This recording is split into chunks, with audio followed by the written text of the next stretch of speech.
So you can have an idea that how small an atom is by looking at one full stop may have 2 million atoms, 20 lakh atoms, and similarly one column may have 4 million atoms.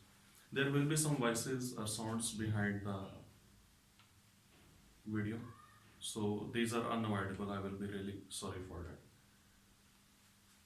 And this information is just provided to the students to have an idea of the size of the atoms, how small the atoms are. So when we started the atom, we discussed history, definition, evidence, and now let's move towards the next part, that is the subatomic particles.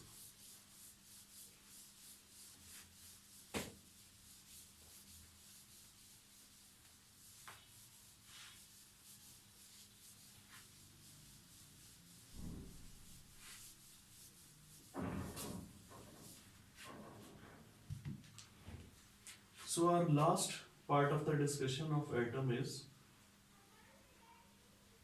subatomic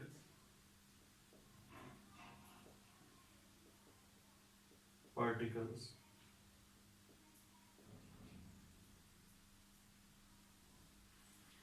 When the Greek philosophers and the Dalton said that atom is the smallest part of the matter, later on the subatomic particles were discovered and this idea was proved wrong. Subatomic particles are those particles that make an atom. Those particles from which an atom is made, they are called as the subatomic particles. Sub means smaller. Subatomic particles mean these are the particles even smaller than atom. Now, how many subatomic particles have been discovered so far? That are more than 100. More than 100 are discovered so far. And these subatomic particles, which are more than 100 and they have been discovered so far, the three are the fundamental particles.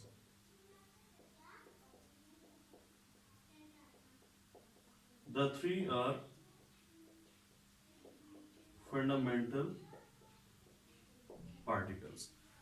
And these three fundamental particles are basically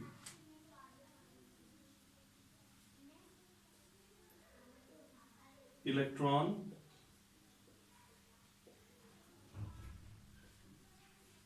proton, and neutron. So the electron, proton, and neutron, these are called as the subatomic particles. And these are three fundamental subatomic particles. Why these are called as the fundamental particles? Because every atom has two fundamental properties. Suppose X is an atom, and this atom X has two fundamental properties. One of them is Z, the second one is A. Now what is Z? Z is called as the atomic number or charge number or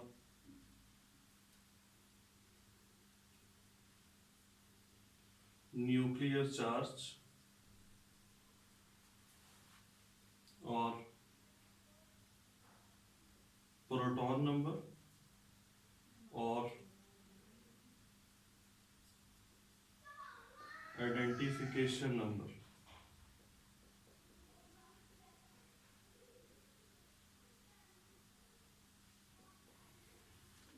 Z is a fundamental property of every atom. It is known as atomic number, charge number, nuclear charge, proton number, or identification number. Now what is Z? How can we define it? Basically Z means number of protons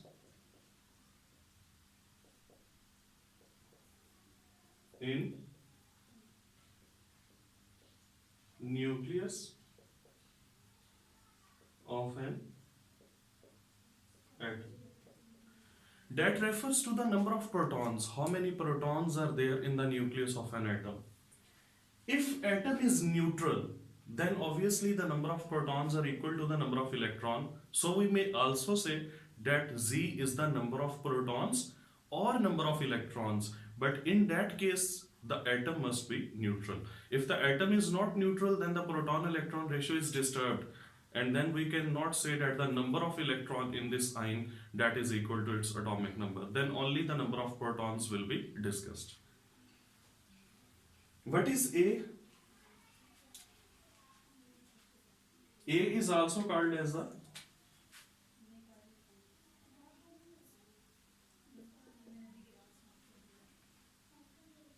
mass number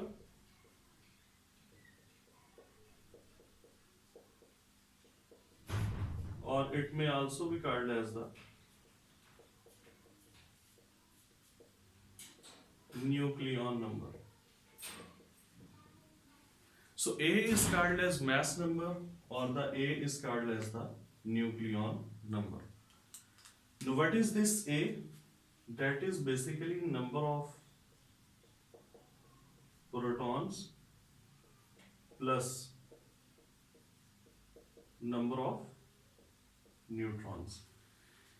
In any atom, the number of protons plus the number of neutrons that are present in the nucleus, it is called as the mass number or it is called as the nucleon number. These are two fundamental properties of every atom, and these two fundamental properties are covered by the three particles, electron, proton and neutron. So that's why these are called as the fundamental particles. Sometimes some books say that these three are the fundamental particles because electron covers or electron explains the chemical properties of an atom and proton and neutron explain the physical properties of an atom.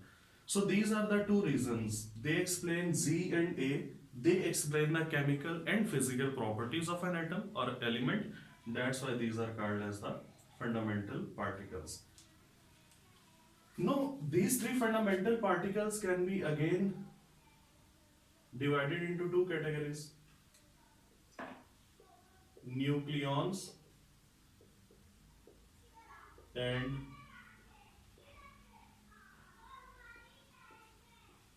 extranuclear particles. Now nucleons mean those particles that reside inside the nucleus. So among these three fundamental particles, the proton and neutron, these are the nucleons. And if you talk that more than 100 particles have been discovered so far, so in these more than 100 particles, how many are the nucleons? Then there are 37 particles which are nucleons. And extranuclear particle, the electron is one of the extranuclear particle, and that is also a fundamental particle. So whenever we discuss the subatomic particles at the FSC level, we always discuss electron, proton and neutron, and the other one, neutrino, mesons, like that, they are not discussed at the FSC level because these are three fundamental particles. So in order to understand the physical and chemical properties, in order to understand the concept of the atomic number and mass number, these three particles are enough. You have noticed that this atomic number is also called as the identification number. The reason is, if I say that I have an atom with the atomic number 6, I think so that in the mind of everyone, carbon will click. An element with atomic number 11, sodium. An element with the atomic number 7, nitrogen. Atomic number is always a whole number and it is a fixed number.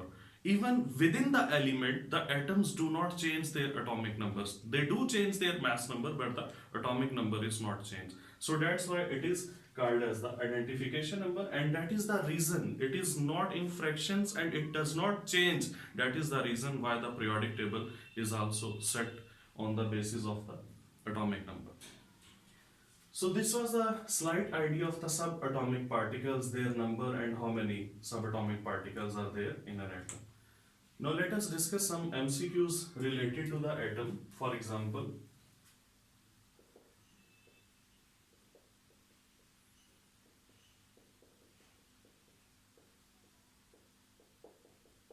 Democritus, John Dalton,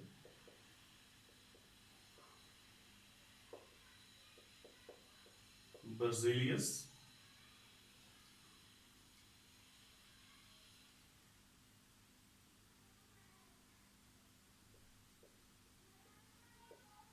Mosley. These are the four options. Now the question is, the atomic theory was presented by. So the atomic theory was presented by John Dalton. Correct answer is beta. But let me tell you another contribution of the John Dalton. He presented the atomic theory and he also explained law of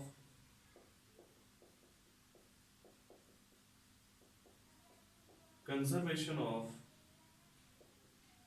mass and law of definite proportions. So John Dalton explained the law of conservation of mass and law of definite proportion on the basis of the existence of atom.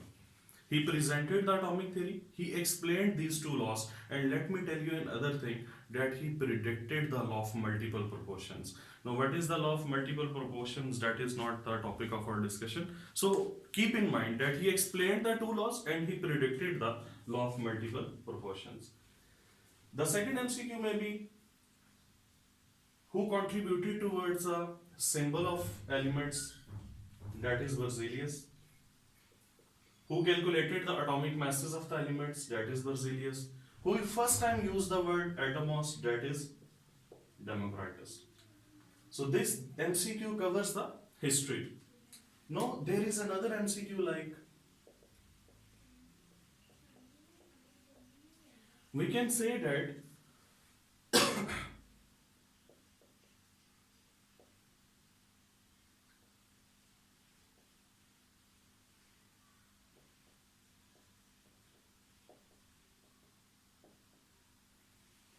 which of the following can exist independently? The question is, which of the following can exist independently? Now the students are confused. They are very clear that nitrogen is not existing independently as the two atoms are combined by the covalent bonds. But helium and potassium, both these atoms, they can see them that they are single atoms. They are not combined with any other atom. And that's why most of the students, they make delta the correct answer. But actually the correct answer is not delta. It is wrong. The correct answer is alpha. Because the helium atoms, they do not form any covalent bond or any metallic bond or any ionic bond with any other atom. But when we talk about the potassium, so many potassium atoms are joined through the metallic bond. So the presence of metallic bond indicates that there is no independent existence. So the correct answer will be helium. Helium is the correct answer, that helium exists independently. The correct answer is not delta, but the correct answer is the alpha. Again, there are so many noises behind. These are unavoidable. I can't do anything. So please. That is another MCQ. Now, related to the subatomic particles, so many MCQs can be asked, like how many have been discovered, how many are fundamental, then nucleons, extranuclear particles, these are all the MCQs related to it. Similarly, from evidence of the atom, the MCQs can be asked like compound microscope is used to see an object of how much size. So it is equal to or greater than 500 nanometer.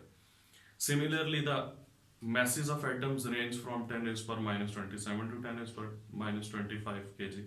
And the relationship between AMU and kg, AMU and grams, these are all very important for the MCQs. That was a detailed discussion about the atom, their history, their definition, evidence, and subatomic particles.